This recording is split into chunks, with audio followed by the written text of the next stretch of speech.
الحمد لله الذي خلق السماوات والأرض وجعل الظلمات والنور ثم الذين كفروا بربهم يعدلون. وأشهد أن لا إله إلا الله وحده لا شريك له،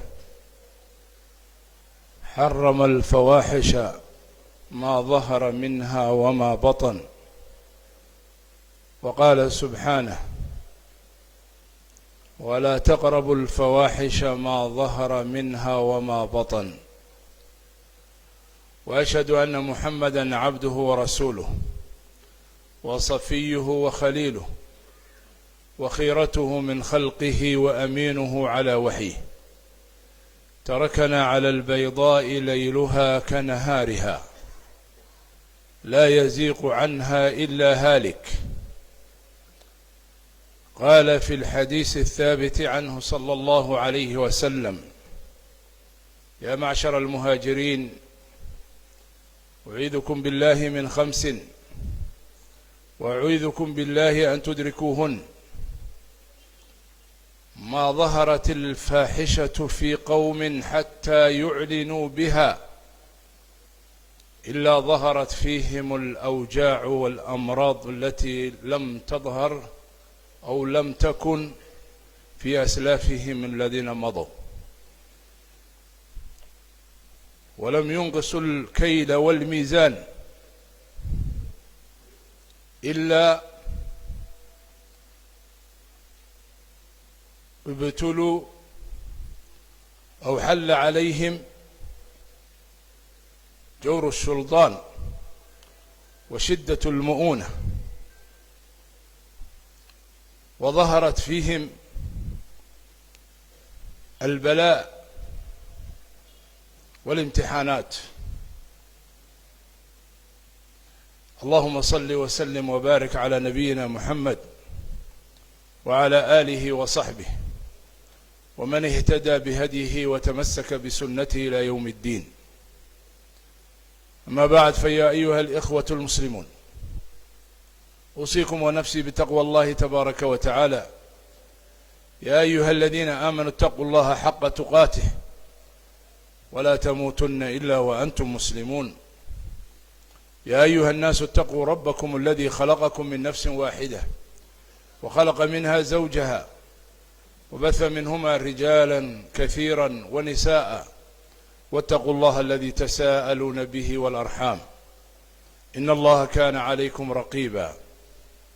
يا أيها الذين آمنوا اتقوا الله وقولوا قولا سديدا يصلح لكم أعمالكم ويغفر لكم ذنوبكم، ومن يطع الله ورسوله فقد فاز فوزا عظيما.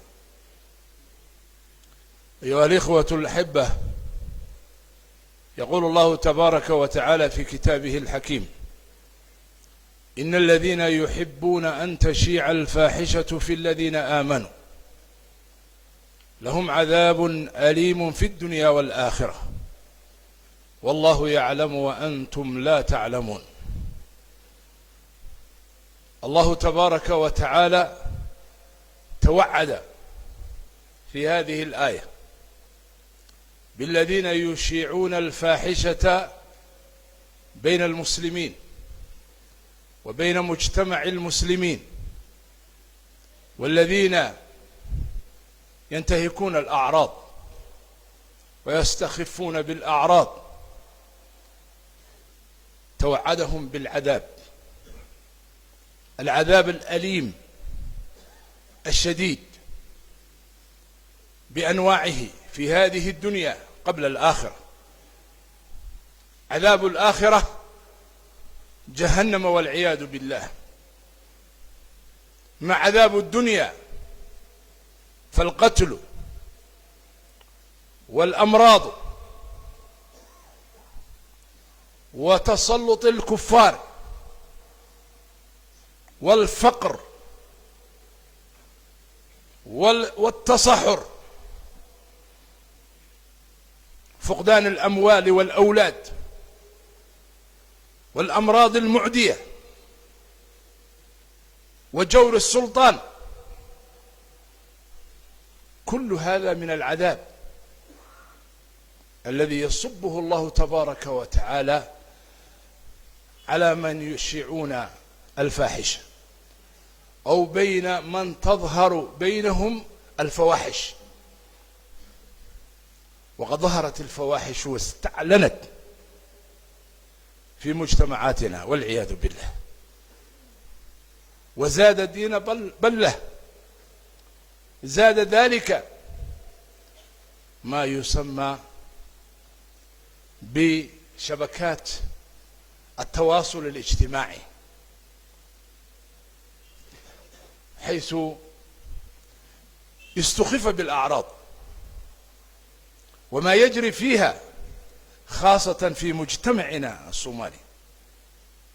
في هذه الشبكات تتغزز منه النفوس وتنفر منه النفوس المؤمنة. أيها الإخوة، إذا شاعت الفاحشة بين قوم يوشك أن يصب الله تبارك وتعالى عليهم العذاب، ونحن نرى آثار العذاب.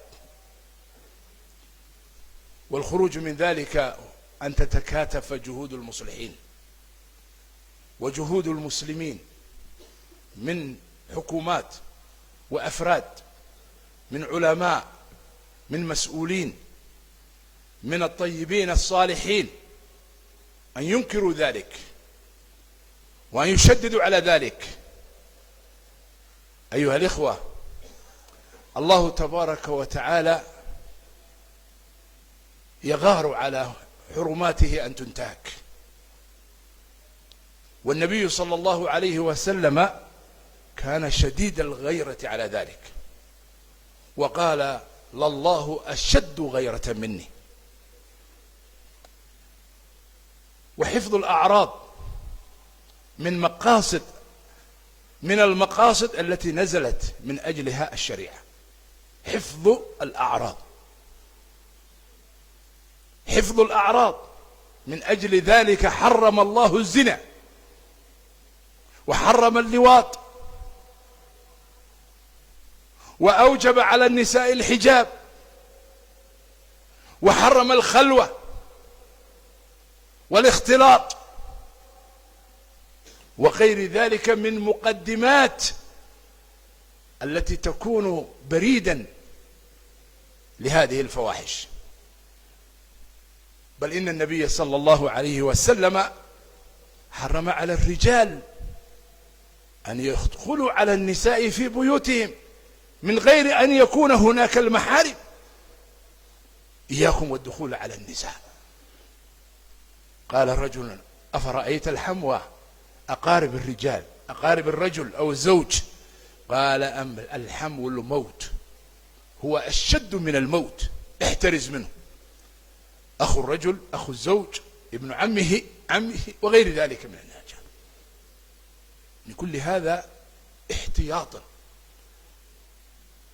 لهذه الفواحش.